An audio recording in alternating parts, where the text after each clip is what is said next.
ये वीडियो हमारी तरफ से भारतीय जवानों के लिए एक छोटा सा ट्रिब्यूट है। दोस्तों, हाल ही में मैं अपने दोस्तों के साथ किसी काम के सिलसिले में जम्मू गया था।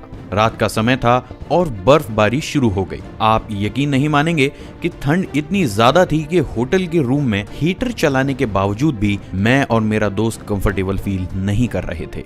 स्नोफॉल देखने के लिए जैसे ही मैंने अपने रूम की खिड़की का कर्टेन खिसकाया, मुझे कुछ दिखाई दिया जिसने मुझे अंदर तक हिला कर रख दिया। दोस्तों, मैंने देखा कि इतनी ठंड और भारी बर्फबारी में भी एक जवान पूरी मुस्तैदी के साथ सड़क के किनारे खड़ा होकर अपनी ड्यूटी निभा रहा है। दोस्तों, ये वही जवान है जो अपनी जान हथेली पर रखकर हमारी हिफाजत करते हैं। लेकिन क्या आप जानते हैं कि हमारे भारत में ही एक ऐसी जगह भी है जहां पर जवान दुश्मन की गोलियों से नहीं बल्कि ठंड के कारण देश की रक्षा करते करते शहीद हो जाते हैं। जी हाँ दोस्तों, हम बात कर रहे हैं भारत के सियाचिन ग्लेशियर की। समुद्र तल से 6700 मीटर की ऊंचाई पर स्थित इस जगह का दिन में तापमान -30 डिग्री व रात में -70 डिग्री तक पहुंच जाता है।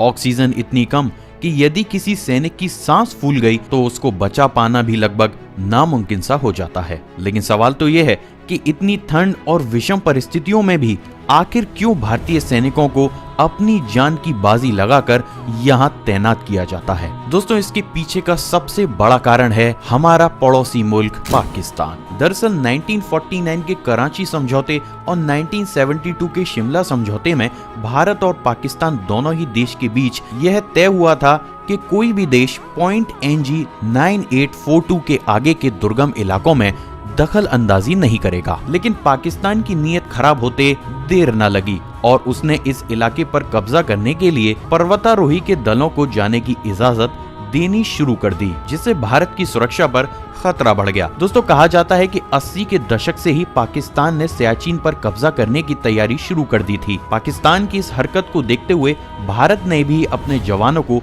सियाचिन जैसी कठोर परिस्थितियों में रहने की ट्रेनिंग लेने के लिए अंटार्कटिका भेजना शुरू कर दिया। इसके बाद भारत ने 13 अप्रैल 1984 को सियाचिन पर पाकिस्तान के नाजायज घेराव को हटाने के लिए ऑपरेशन मेघदूत शुरू कर दिया। भारत ये जानता था कि पाकिस्तान 17 अप्रैल से सियाचिन पर कब्जा करने का ऑपरेशन शुरू करने वाला है। पाकिस्तान अपनी चाल चले उससे पहले हम जल्द से जल्द कदम उठाना चाहते थे।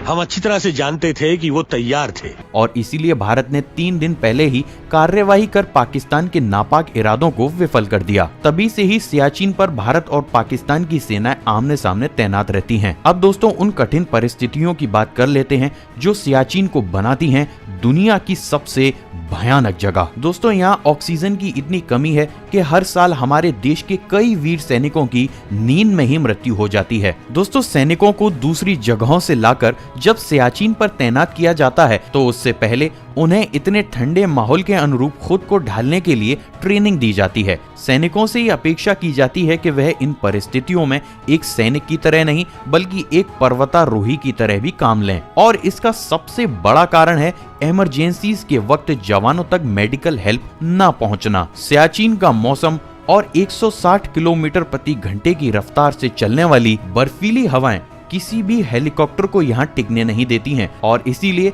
सैनिकों के लिए हर साल का राशन कुछ ही महीनों में जुटाया जाता है, जिसे जवानों को पूरी साल चलाना पड़ता है। आपातकालीन परिस्थितियों में दुश्मनों की गोलियों से बचकर भारतीय सेना का चीता हेलीकॉप्टर महज 30 सेकंड के लिए ही सियाचिन की चौकियों पर उतरता है।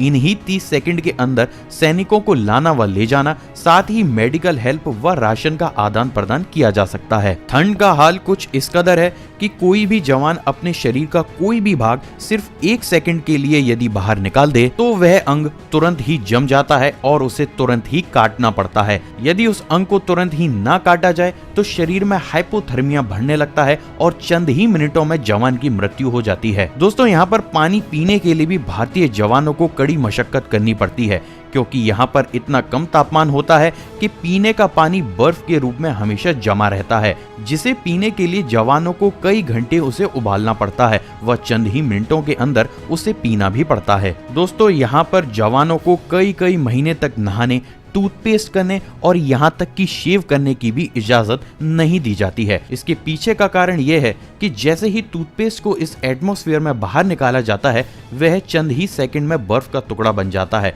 साथ ही यहाँ पर जवानों की स्किन ठंड की वजह से इतनी नाजुक हो जाती है कि जरा सी खरोंच लगते ही वह फट जाती है और खून बहना शुरू हो जाता है। घाव कई महीनों तक ठंड की वजह से ठीक नहीं हो पाता। यानी कि बात साफ है कि यह जगह हमारे जवानों के लिए बेरहम, दर्दनाक और किसी काल से कम नहीं है। लेकिन इस भयानक स्थिति में भी हर दिन हमारे जवानों को देश की सुरक्षा की खातिर पेट्रोलिंग करनी पड़ती है। पेट्रोलिंग के लिए यहाँ पर जवान एक सीधी लाइन में चलते हैं व एक रस्सी के सहारे एक दूसरे से बंधे हुए रहते हैं, ताकि यदि कोई जवान पेट्रोलिंग के दौरान बर्फ में धंस जाए तो अन्य जवानों के द्वारा रस्सी की सहायता से उसे रेस्क्यू किया जा सके। लेकिन इस भयानक वातावरण में रेस्क्यू करना इतना आसान नहीं होता और यही कारण है कि हर साल सियाचिन में ही हमारे देश के बहुत से जवान वीर गति को प्राप्त हो जाते हैं। लेकिन सवाल तो ये है कि आखिर वो किसके लिए अपनी जान कुर्बान करते हैं। वो अपने वतन और हम लोगों के लिए कुर्बानी देते हैं ताकि हम निश्चिंत होकर रातों में ब्लैंकेट ओढ़कर सो सकें। मुझे फक्र है